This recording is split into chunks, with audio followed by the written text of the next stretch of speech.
Hi guys, Anthony and Bob Barker are back again and we got another build going today. This time we're doing a coffee table with a concealed compartment, so let's get into the build.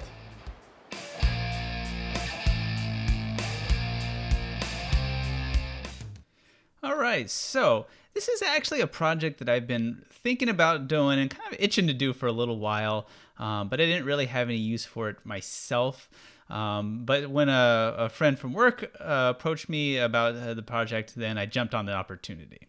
Now, my main goals for this is I really wanted to make sure that the concealed compartment in the coffee table didn't look like it was there. I've seen so many other concealed compartments in coffee tables in particular that you just look at it and like, yeah, that's obvious there's something there. So I wanted this to really just look like a regular coffee table and not have anything that's truly going to give it away. And that's one of the reasons why I didn't go with the slides on the top as part of the design. But we'll get to that later when we get to that part of the build. So for here, we're just getting all the wood broken down to the sizes that we need, getting them to the rough length with the miter saw and to the width here on the table saw. And he chose white oak for this particular project, so we got some good amount of that, and we're just ripping it all down here. And for the legs, we're going to put this angle on the very bottom part of it. So to do that, I just slapped together this jig with some scrap pieces I had, and I actually had that little hold down thing just in a drawer there. So the whole point of this is basically it's going to hold all of the legs in the exact same spot, so then that angle on each one of them will be uniform. Now you can make these cuts so many other different ways, but I'm just not as confident with my jigsaw skills to do it that way, so I figured this was the best for me. So after I get the initial pieces cut out, I just put them all together and made some lines here to do some dominoes. Now for this project, you really don't need the dominoes for it.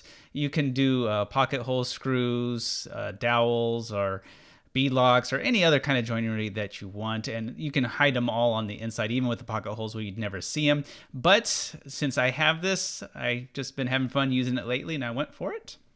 And once we get all those prepared, we can get ready for our initial glue up. And so I just get all my pieces kind of together, and I use those as spacers just to double check to make sure everything was nice and uniform. And rip out all these dominoes that I had in there for the dry fit, and then go ahead and throw some glue in all of the domino holes there, and then pound them into place, and then we can get the glue set up on the other piece that we're joining. I usually put in the dominoes and then kind of wipe off the edges just so I feel like I'm not on a time constraint, and then I reapply the glue all around it and then glue up the whole thing with my clamps. And you can see, like with the design for this one, I tried to go just as thick as I needed for that top apron there. So that'll be where we're going to conceal the compartment. And then the bottom piece, I'm going to have that just kind of for a lower shelf, and then a little bit of a taper on the legs. And I feel like this is a very simple but kind of a versatile design.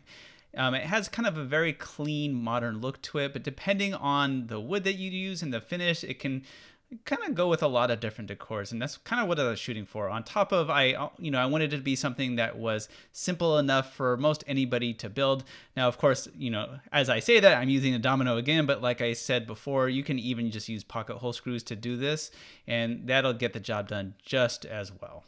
So here we got our side pieces done, and of course we did both sides of the frame first, but I only showed it gluing up one of them.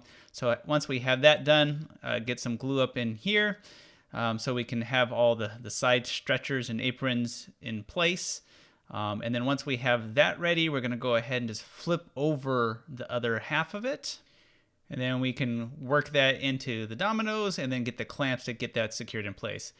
Now, I was kind of initially a little bit nervous about this glue up, and I kind of feel like I get anxious on most of my glue up. Just being on a time constraint, before it dries, always just feels a little nerve-wracking to me, no matter how many times I do it. But this actually came together really easy, so it wasn't much of a big deal. Now, of course, after I threw those on, I kind of went with a wet rag on all the corners there to wipe it off, because you don't want that to build up in all those nooks and crannies, because then it just takes forever to sand it off later. And just like that, our frame is essentially done. So now that we have that set to dry, we can get to working on the top and the lower shelf. And for that one, we're just going to be using the same white oak that we're using for everything else. And I only got one thickness of white oak for this. This is all a 4/4 board, and I'm using that for everything. And that's another reason why I kind of decided on this particular design, is that everything kind of worked well and kept it simple for even with getting the lumber. And so now I'm using my track saw to get these edges ready to glue them together. And the reason why I use my track saw is because, one, I don't have a joiner, and two, you can use the table saw, but my fence isn't the longest one, so I feel like sometimes it moves just a little bit and my joints aren't always as perfect as I would like them. And I feel like I just get them a little bit better with my track saw. Now, one thing that I do when I do this is I alternate the faces of the boards that I'm doing. So on one, I will do with the track saw from the top side, but the next board that it flips to, I will do it from the underside. And what that does is it kind of mirrors if there's any imperfection in your angle, and that'll keep it nice and flat and straight, so you don't get a bow in your board if your angle on your track saw is just a little bit off. And so once we have all of that done, we can get ready for the glue up. And for this one, we're doing the same dominoes. And for these, you don't need those as well. You can just do some culls. There's lots of other ways to join them as well. And if you're worried about the alignment because maybe they're bowed or something, you can use pocket hole screws from underneath or biscuits or whatever your preferred method to do to help with that alignment. And even with just the culls alone, you can adjust for most of it if you put enough of them. And if you've watched some of my past videos on the panels that I've glued up, I tend to do them like in segments.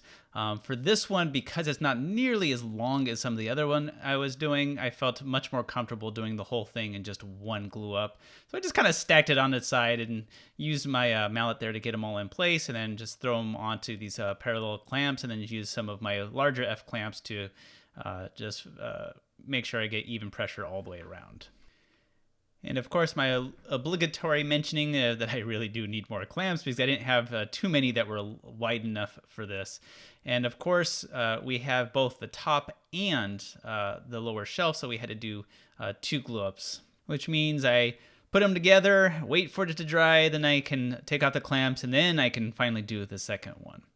The other thing I wanted to mention was the fact that we are doing solid wood for the entire thing, including the shelf and the top, is we definitely needed to take that into account with the design. And then we're going to show you some changes I made, just kind of account for wood movement when we get to installing these in a bit. So once those are dried up, then we can go ahead and just square up these edges, and now we can kind of get it in to make sure things are going to fit. So we just kind of, it's just slightly snug, but once you get it down, it fit pretty nice for that one. And then we put the top part on there, and then I can kind of measure out to more of the size that we're looking for and cut that one down as well. So for that one, I made it a little bit wide and a little bit long. That way we can really kind of tune it in. I'd much rather do that than have it too short and just not like the look that I get in the end. We have those to the size and shape that we want. We can go ahead and just clean it up. So I used a very small round over on these edges, and I kind of bounce around on what type of round over I like on different pieces that I'm making. But for this one, I was really kind of just going for a little bit more of a kind of sleek, clean lines. And so I used just a 1/16 round over on the tops, the shelves, and all the accessible portions of the table itself. So now here, what I'm doing is I'm just going to be putting a little support for the lower shelf just on the sides of it. And the front and back is going to rest on those lower stretchers. So to keep the alignment right, I just use this leveler there just to kind of simulate where the shelf would be. And that just gave me the perfect spot to put that support in. And then we're going to be using the figure of 8 brackets, and that's one of the things that I did to account for the wood movement. We'll be putting those on the sides. And then the reason why those side stretchers are taller than the front ones is because those are going to be flush with the top, because the wood movement is going to go front to back on this one, and that's why I have it going to sit on top of those stretchers and flush with the side ones. And these figure 8 brackets will let that move. And for the front and back, I wasn't really confident it was going to sit as level as I wanted it, so I added those there, but I just chisels it out the side to have those sit at an angle, and that's still going to allow for some front to back movement. If you put those just straight out at a 90-degree angle from the front, and that's going to prevent the movement and defeat the whole purpose of them. So once we have all that prepared, I just got it into place. Just use the clamps to make sure it doesn't move, and then we can just go ahead and screw all of these in. And so now we're moving on to the top. We're just checking the overhang on all edges, and we're going to be putting in these hinges. I ended up doing 3 of these, and the reason why I went with these particular hinges is mainly I just wanted something that was going to be on the inside and that's going to be sturdy enough to hold the top open, because that's a pretty heavy top piece there because it's all solid wood. So we put 3 of those in place, and now here I'm just measuring out the bottom of the compartment, and I figure just in case it's not completely square, I'm just gonna just put it on there, just directly mark it, and then just cut to the line. And now for the compartment, we're gonna be putting in these supports as well. And what I did is I just got some scrap pieces of wood there, and I'm using that to show where their compartment itself is going to sit. And these are just above that. So then I'll just end up coming back and screwing in the support to this. So you will see those supports inside the compartment, but I didn't really feel like that was much of a big deal. And it kind of helps us keep as much space as we can. And for the side supports there, I didn't need to use those scrap pieces because I just align it up to the ones that I did from each side, and that's going to keep it perfect where you need it. And now we're going to be putting in the electronic lock here. And what I forgot to do was account for the height of it. With that support, it actually got in the way, so it wasn't going to fit. And it's already glued in place, so I am not going to be able to take that off, so I ended up having to come back with my chisels and just chisel out a notch. That way part of the lock mechanism will actually sit down and it'll sit flush on the top. Not a big deal in the end, just a little extra time, and we get it just right where we need it. And so with that in, I just double checked just to make sure I did actually do the roundovers on all the pieces that I needed them on. And then we can finish up with the top mechanisms. Now, I'm not sure if doing all this is just completely overkill. This is just what popped in my head, so that's what I did. So if you guys have better ideas, let me know in the comments there below. But I'm using some gas struts here, and the whole point of doing these ones is because, like I said before, this top is about 30 pounds, so it's relatively heavy. So I wanted it to be able to kind of open up easily and stay open when you need it to. So I put these gas struts on each side, and that's going to assist with that, so you don't have to deal with that one. And then now we're putting in the main part of the locking mechanism. This is going to sit on the underside of the top, so I just used a little nail there just to kind of mark where we need to drill, and then we can put this in place. And the nice thing with this mechanism is that when the battery is low, it automatically unlocks and stays that way until you replace those batteries. Now you can plug it in, but I feel that it would kind of defeat the purpose of a concealed compartment. And so here we kind of just testing it out, and I leave this part in because this is pretty much what I'm doing half the time I'm out in my garage/workshop doing stuff. Is I just kind of stare at the projects and try to figure out what the heck I'm doing and what I'm gonna do to get to the next step. And that particular stare was more trying to figure out what strength of the shocks I needed and if I'm going to end up doing 1 or 2. But after a little bit of testing and some returns sent to Amazon, I got it all figured out. And honestly, I think that's one of the things I like most about doing woodworking and these projects in general is kind of not knowing what the heck I'm doing and just having a puzzle to figure out and put together. I feel like it kind of keeps things fun and fresh and really does keep me going. So here we are test fitting the bottom of the compartment, and for this one we're just going to be pre-drilling and countersinking some screws, and we are not going to be gluing this in.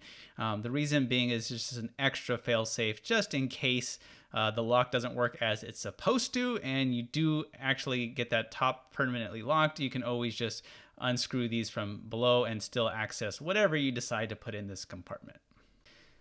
So we are getting close to the finish line here, so a bit of sanding and then we're ready for the finish. But at this point, I was pretty pleased with where we're at because looking at it, it just doesn't have the look of an obvious concealed compartment there, and the function seems to go pretty well. So now it's time for the finish. Now, my own preference probably would have been slightly different, but everybody has their own style and colors that they like, and that kind of goes with their existing decor. But what he chose was this Rubio black, and that just kind of gave it a much darker, a little bit more of a traditional feel. But I was nervous about it when he first asked me to do that one, but it actually turned out better than I thought it would. And that kind of goes along with what I was talking about before with how, the feel of this design can go multiple different ways depending on the finish. So if I would have went more like the lighter finish like I did for some of my more recent projects for, say, my wife's DJ station or the craft table I did for my mom, I think it would feel a little bit more modern, and especially if you went with some of the the whiter colors, it would have made it feel extra sleek. But going with this darker one kind of made it feel a little bit more traditional, and I kind of feel like it works too. So although it's not quite the one I would have chose, I think in the end it actually came out pretty well. And of course, we had to disassemble everything before the finishes to make it much easier. Otherwise, it kind of would have been a nightmare getting in these nooks and crannies. But since we did that, now we got to go ahead and reassemble everything. And it kind of just gives me a chance just to double check and make sure that the function is the way I want it to be. And then putting this back together actually made me a bit nervous because I really didn't want to drop it now that it was nearly finished. And it was rather awkward. So I just used this clamp just to kind of hold one side so it wouldn't slip off the edge there. And it held it just enough so I could have enough time to put a screw into this hinge here. And then once we have that in, I can just do a quick little twist of the nut there to get the gas strut in place. And when that's done, then I can move over to the other side, and I feel much better about it then, because basically I'm just repeating that process, but the other side kind of holds it stable enough where I'm not really worried about it falling anymore. And that gets us to the finish line. Now, if you're interested in making this project, I do have detailed plans available at my Etsy shop. I'll have links in the description below. And honestly, I just love to hear all of your thoughts about it. Like, do you like the design? Do you not like the design? What do you think about the finish? Do you like the darker tones, or do you think it might have been a little different with the lighter tones? Or, whatever you think, just leave me some comments below. I love hearing from you guys. So that's it from me and the supervisor. We'll see you guys in the next one.